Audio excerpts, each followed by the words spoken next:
All right, Darin, first of all, I mean, you've had a professional career with a bunch of accolades. What does it mean to have some local recognition like this week at Hostfest? Yeah, I mean it's one of these events that you heard a lot about through the years. You know, being Norwegian and your mom and dad always talking about or saying we want to make it up here, but that busy thing gets in the way. And being gone for a lot of years. Now being done coaching and having some time and being able to do some of the things are awesome. And yeah, I'm just super pumped to be up here and super excited to have my parents with and my sister. And unfortunately, brother couldn't be here with the son's flag football game in Fargo, but it was a nice little drive from Fargo and got to have a little road trip with the family. It was cool. What kind of message do you want to give to the MSU guys you're going to get a chance to speak with here later? For me, it's kind of seeing what they want to hear. A lot of times people are lecturing to them and trying to get them to ask some questions and try not to bore them. But if I'm going to send one message, I think the one thing that I've really have a mission from coaching or just in my career is maximizing potential. It's so many times you say you want to work hard and you want to be great, but then what are you truly willing to sacrifice? And if you really want that, whether whatever level it is, it doesn't matter your skill level or what level you play at. It's about finding how great you can be, just as an athlete, but as a person as well. And I like being around people that like to maximize their potential. So just probably challenging them a little bit to see how great they can be.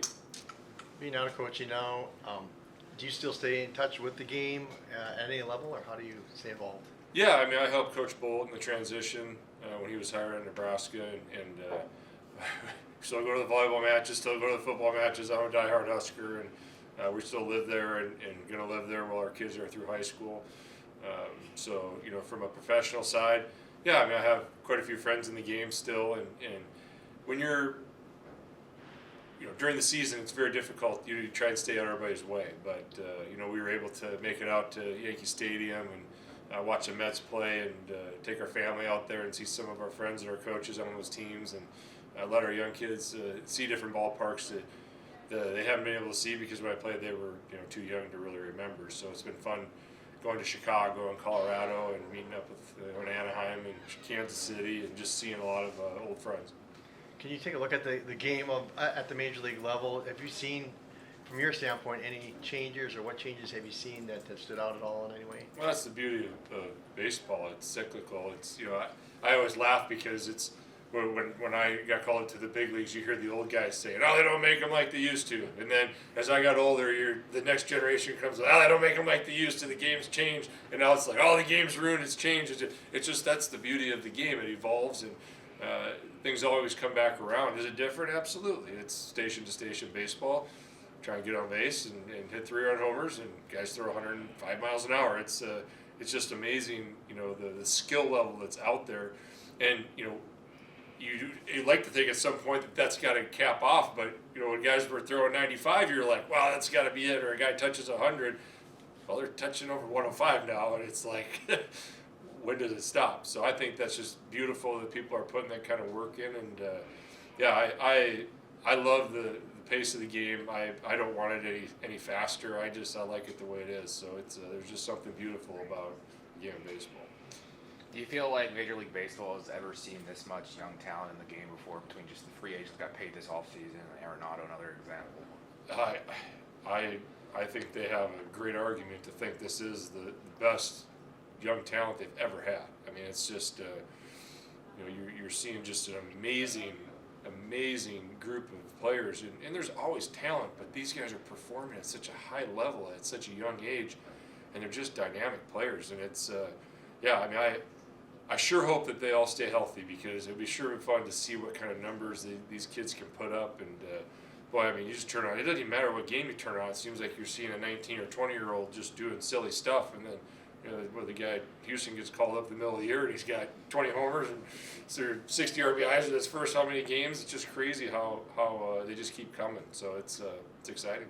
Yeah, talking about guys being just talented from a younger and younger age, even at like this local level, our area has had a lot of facility development recently. We've gotten the bubble here for the off season. There's been a lot more turf fields getting in place. I mean, how does that kind of maybe help a grassroots baseball community in your opinion? It's absolutely huge. I mean, anytime you have a chance to get some reps in and start working on your craft a little bit earlier, it's going to help. Now, I will also caution that I am a huge proponent of playing multiple sports. I think developing the overall athleticism is super important. The one part that I don't think is talked about enough is you hear kids say they want to train for a sport. Well, they're not competing in a sport.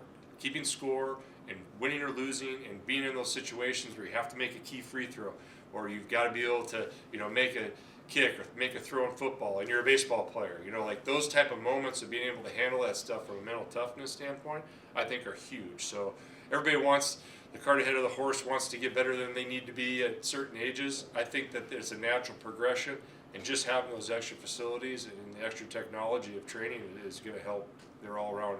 And I don't think they need to focus on one sport at 8 years old, because I surely didn't know what I wanted at 8 years old. Heck, I didn't even know what I wanted at 18. So I like to diversify the portfolio and keep all your options open as long as you can. Do you feel like Darin yourself, and then Travis Hafner, and then you throw in like a Carson Wentz, North Dakota, you kind of make that statement that they do have athletes up here that can play at that level? Oh, we do, and everybody wants to joke around about it. Oh, what's up there? It's cool. All the same jokes. It's just and then they get punched in the teeth by those people. They're like, oh, and teams like the Bison are kind of showing that it doesn't matter where you're from. But yeah, Carson was huge. Easton came up from Nebraska and did a great job, and you look at not just Travis, but you got Matt Strom up there now. You got Andy Young knocking on the door. Tim Olson was up for a while. Chris Coast, he's still coaching. I saw him down in Lincoln. He could probably still play. Rick Helling was playing for a long time. I don't know if I have the top of my head, but we have 17 guys that played in the big leagues in North Dakota. It's a pretty darn good number, and it's just it's an honor to be part of that. And I just think that the other things play a factor into it if you're willing to work hard enough, and the work ethic and the way you go about your business up here in North Dakota. Yeah, you might be a little bit behind the curve, but if you can play, you're going to have a lot of things on your side going forward. Coach, being a two-sport athlete in college, how would you, or what information would you give to student athletes looking to play two sports in college, or some that already are? Okay, so first off, I was a punter, so yeah. Can you really classify as a two-sport athlete? As a national championship punter. Okay, all right, you can do it, but yeah. I didn't do it until my third year in college. It would have been extremely difficult early on, because time management skills and being able to balance both sports and get your schoolwork in, it was very difficult. But by my third year, I kind of knew the gig and how to handle that stuff. But that would be the biggest thing is the time management. And I'm all about maximizing fun, maximizing ability.